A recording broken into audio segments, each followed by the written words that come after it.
성도님들 안녕하십니까? 토요일이자 또 설 연휴 마지막 날이기도 한데요.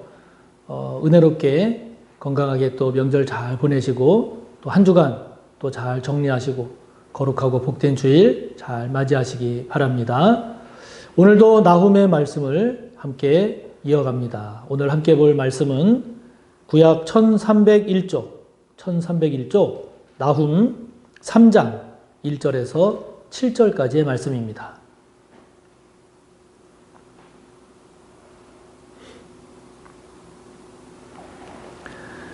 구약 1301쪽 나훔 3장 1절에서 7절까지의 말씀 함께 봅니다. 화 있을진저 피의 성이여 그 안에는 거짓이 가득하고 포악이 가득하며 탈취가 떠나지 아니하는도다. 휙휙 하는 채찍 소리, 윙윙 하는 병거 바퀴 소리, 뛰는 말, 달리는 병거, 삼충돌하는 기병, 번쩍이는 칼, 번개 같은 창, 죽임당한 자의 때, 주검의 큰 무더기, 무수한 시체여, 사람이 그 시체에 걸려 넘어지니, 이는 마술에 능숙한 미모의 음녀가 많은 음행을 함이라. 그가 그의 음행으로 여러 나라를 미혹하고 그의 마술로 여러 족속을 미혹하느니라. 보라, 내가 네게 말하노니 만군의 여호와의 말씀에 내 치마를 걷어올려 내 얼굴에 이르게 하고 내 벌거벗은 것을 나라들에게 보이며 내 부끄러운 것을 뭇 민족에게 보일 것이요 내가 또 가증하고 더러운 것들을 내 위에 던져 능욕하여 너를 구경거리가 되게 하리니 그때에 너를 보는 자가 다 내게서 도망하며 이르기를 니느웨가 황폐하였도다. 누가 그것을 위하여 애곡하며 내가 어디서 너를 위로할 자를 구하리요 하리라. 아멘. 계속되는 니느웨 즉 아수르에 대한 경고의 메시지가 오늘도 계속 이어지고 있습니다. 니느웨에 대한 경고의 말씀, 이것을 오늘 우리를 향한 하나님의 말씀으로 오늘도 우리가 한번 묵상하면서 함께 나눠봅니다. 자, 1절에 보면은요, 화 있을진저 피의 성이여. 이렇게 오늘 말씀이 시작됩니다. 여기 화 있을진저라는 말이 나오잖아요. 신약에서도 보면 예수님께서 화 있을진저 이런 말씀 하시는데, 화 있을진저 이 말은요, 성경에서 나오는 저주 가운데 가장 저주스러운 표현입니다. 가장 저주스러운 표현입니다. 그러니까 이 말은 이 저주받을 사람아, 저주받을지어다 이런 의미거든요. 그러니까 무슨 일이 있어도 이 표현을 받으면 안 되는 거예요. 가장 저주스러운 표현이기 때문에 저와 여러분이 하나님으로부터 이 화 있을진저 이 소리를 들으면 안 되는 거예요. 이 소리를 듣는 순간 그거는 아주 망한 인생입니다. 절대로 이 화 있을진저의 이 저주의 말, 저주가 저와 여러분에게는 해당되지 않기를 바랍니다. 그런 저와 여러분의 믿음, 저와 여러분의 삶이 꼭 되시기를 바랍니다. 그런데 이 화 있을진저가 누구를 향해서 지금 이렇게 선포되어지고 있습니까? 피의 성이요. 이 피의 성은 뭐겠습니까? 그렇죠. 니느웨입니다. 아수르를 말합니다. 피의 성입니다. 성이라고 하는 것은 견고하잖아요. 또 이 아수르 니느웨를 생각한다라고 하면 이 성은 작은 성이 아닐 거예요. 거대한 성입니다. 강력한 성입니다. 그리고 풍요로운 성입니다. 이 성은 화려한 성이고 웅장한 그러한 성임을 알 수 있죠. 겉으로 보기에는 웅장합니다. 화려합니다. 견고합니다. 튼튼합니다. 그런데 그 속은요, 피로 가득해 있다 하는 거예요. 이어지는 말씀을 보면 그 안에는 거짓이 가득하고 포악이 가득하고 탈취가 떠나지 않는다 하는 거예요. 그러니까 이 말은 겉은 화려하고 웅장하고 견고하고 튼튼하지만 이렇게 견고하고 웅장한 좋은 성을 만드는 데 있어서 이것이 어떻게 만들어졌는가? 피로 만들어졌다는 거예요. 거짓으로 만들어졌다는 겁니다. 포악으로 만들어졌다는 겁니다. 탈취함으로 만들어졌다는 겁니다. 이런 성은 화 있을진저 저주받을지어다. 지금 이렇게 말씀이 선포되고 있죠.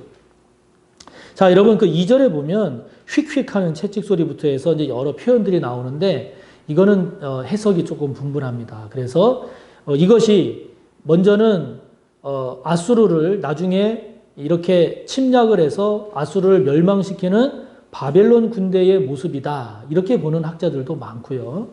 또 이것은 이렇게 피해 성을 이룩한 아수르가 다른 민족에게 행했던 이러한 이 잔혹한 이런 표현이다라고 그렇게 이제 해석하는 학자들도 있는데요. 이거는 조금 해석이 좀 분분합니다만은 오늘 우리가 좀 초점을 두고 묵상할 것은 피해 성이여 그 안에는 거짓이 가득하고 포악이 가득하며 탈취가 떠나지 아니하는도다 화 있을진저. 이것을 우리가 좀 더 묵상해 봤으면 좋겠습니다. 여러분, 이것을 우리의 삶에 적용하면 어떤 내용이 될까요? 이런 것이 되지 않을까 싶은데, 예를 들면 이런 겁니다. 저와 여러분의 겉모습은 아주 경건한 그리스도인입니다. 겉모습은 경건한 그리스도인이지만, 그러나 저와 여러분의 속내는 아수르와 같이 다른 사람을 탈취하거나 또는 거짓으로 속이거나 그렇게 해서 뭔가 이득을 취하는 일에 빠른 그런 삶을 살아가고 있다면 바로 그것이 지금 이 화 있을진저 피해 성이여 라고 불리워지는 이 아수르의 모습과 같은 거죠. 이런 것도 해당될 수 있지 않을까 싶습니다. 우리가 교회에서는 경건하고 그리고 신앙생활 잘하는 그리스도인처럼 그렇게 보이지만 그렇게 생활하지만 사회에 나가면 세상 속에 나가면 이 아수르처럼 아주 잔혹하고 인정도 없고 거짓으로 내 이익을 취한 그러한 삶을 우리가 세상 속에서 산다면 저와 여러분 또한 이러한 하나님 앞에 크게 책망받을 피해성 아수르인 것이죠. 저와 여러분이 이룩하고 건설한 성, 저와 여러분이 재물의 성을 이룩했다든지 아니면 어떤 사회적인 성공을 이룩했다든지 아니면 저와 여러분이 계획한 것을 이루었는데 그 이룬 것이 거짓을 통해서 탈취를 통해서 피를 통해서 이러한 것들을 통해서 이루었다라고 하면 하나님 앞에 이러한 책망받을 아수르의 모습이 아니겠습니까? 저와 여러분이 절대로 이런 모습이 되지 않기를 다시 한번 우리의 걸어가는 삶을 잘 살펴서 아수르와 같이 되지 않기를 바랍니다. 그러면서 4절을 보면 우리가 아수르 그러면 이렇게 아주 잔혹하고 난폭한 이러한 아수르의 모습을 많이 이야기하는데요.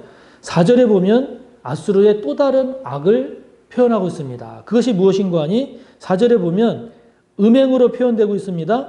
마술로 표현되고 있습니다. 거기 4절에 마술에 능숙한 미모의 음녀가 많은 음행을 함이라 그랬는데요. 이 아수르에서는 그 섬긴 신 중에 여신이 있는데 그 여신이 이시타르라고 하는 여신을 아수르에서는 많이 섬겼습니다. 그래서 그러한 이 여신을 섬기는 그러한 아수르의 모습과도 연결이 되면서 이 아수르가 행한 악 중에 어떤 것을 지금 지적하고 있냐면 마술. 여러분 마술이라는 게 요즘은 마술이라는 게 하나의 이제 그 어떤 즐거운 우리를 기쁘게 하는 이제 그런 어떤 기술로서 우리가 이제 그런 어떤 가치 평가를 하지 않고 있습니다만은 여기서의 마술은 어떤 거겠습니까? 속여서 뭔가 이득을 챙기는 어떤 죄, 악 이런 측면의 걸 얘기하죠. 이 니느웨가 아수르가 이렇게 유혹을 하고 미혹을 하는 죄를 많이 저질렀다라고 하는 겁니다. 이걸 좀 더 구체적으로 말하면 이런 겁니다. 우리 또 구약을 보면 히스기야 왕 때 그 아수르가 이제 그런 모습을 보이기도 합니다만은 아수르가 이게 강력한 힘을 갖고 아주 난폭하고 포악하게 행하니까 그러니까 아수르가 어떤 때는 그렇게 하지 않고 이런 식으로 하는 겁니다. 예를 들면 너희 나라 우리에게 조공을 바쳐. 조공을 바치면 너희 나라만큼은 우리가 안전하게 지켜줄게. 너희 나라만큼은 우리가 모든 편리함 봐줄게. 이런단 말입니다. 그러니까 그 나라에서는 아수르에게 조공만 바치면 우리의 안전을 보장하고 우리에게 모든 것을 잘해주는구나 생각하고 조공을 바쳤는데 과연 그랬는가? 아니란 말이에요. 조공을 바치기 시작하면 더 요구하고 또 그 조공을 바치면 더 요구해서 결국은 강도가 착취하는 것 이상으로 착취했단 말이죠.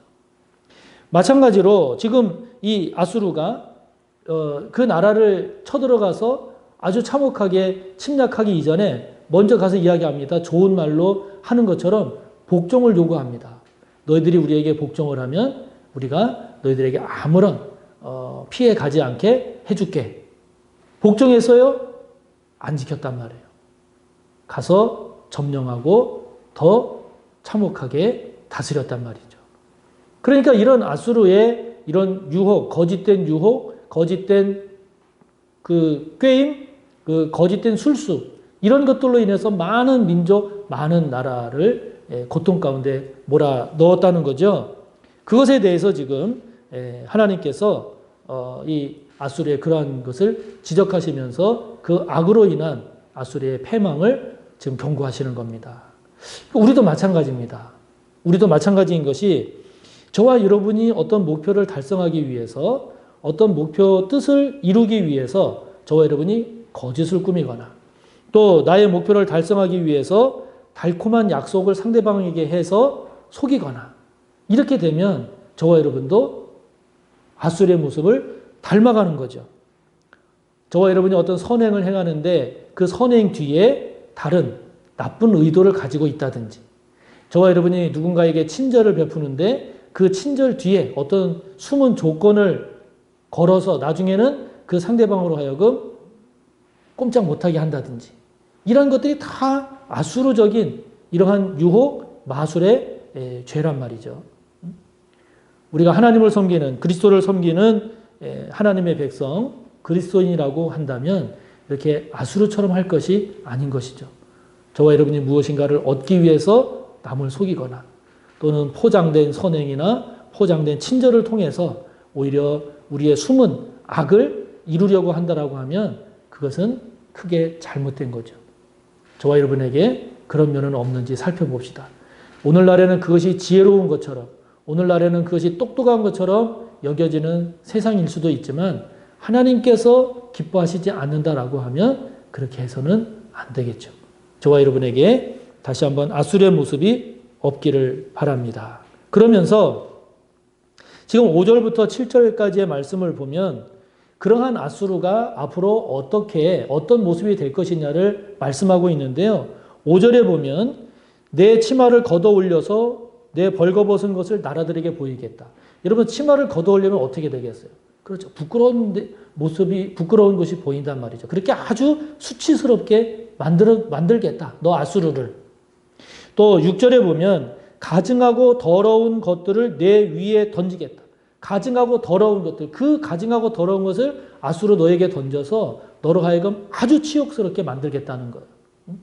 그러니까 하나님은 그러한 아수르를 절대 용서하지 않겠다는 거거든요. 그런 아수르의 방법, 아수르의 술수를 절대로 하나님께서 용인하지 않으시겠다는 거거든요. 그러니까 저와 여러분도 그런 아수르적인 방법, 아수르적인 모습이 결코 하나님 앞에서 통하지 않는다는 것을 우리가 인정해야 합니다. 그러니 여러분, 그것을 나중에 경험한 다음에야 비로소 내가 잘못했구나 이렇게 깨달으면 그 얼마나 뒤 늦을 뿐만 아니라 어리석습니까? 또 아예 그것을 부정하고 그런 게 어디 있어?